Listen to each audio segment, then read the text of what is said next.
Chris Grayling, you've had a tour around Harlow and the problem here. What's your assessment? Well, it's clearly a very big problem to have that many travellers not just coming into the area temporarily, but actually clearly staying in the area, moving from site to site to site.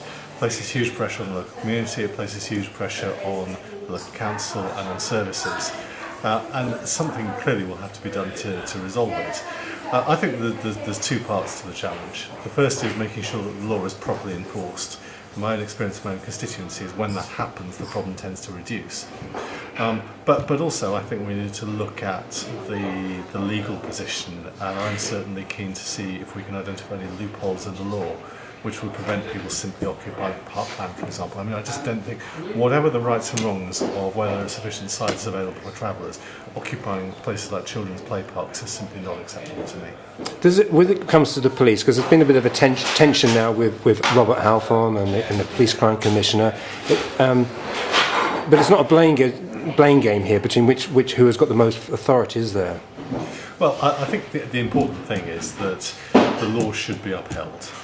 And I know from my own experience in my own constituencies that if the law is upheld and if people who occupy sites like public parks illegally are moved on immediately, then they tend not to come back. He says with fingers crossed, because it's been okay for a few years.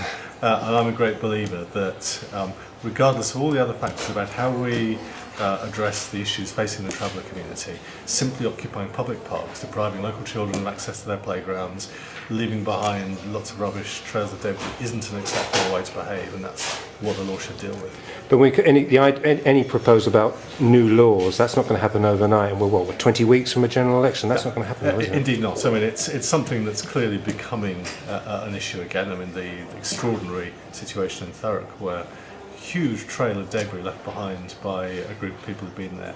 You know, there are clearly issues I think that still have to be addressed, and I am now giving serious thought within my own area as to what else we might be able to do to fill in any loopholes that are there. And just finally, because I was just slipping into that Thurrock question for a second, I interviewed Maria Eagle yesterday, and even though it's not sort of her area, she was making a comment about environment agencies and lack of resources, lack of officers there. So she was almost putting the ball into Tory or coalition cuts. Is that fair? Well, that's what you'd expect from an opposition politician. It's of course never as simple as that. The truth is the powers are there, they need to be enforced. And the thing that baffles me in Thurrock is just how is it possible to have something that's clearly been done on an industrial scale without anybody actually doing anything about it to stop it.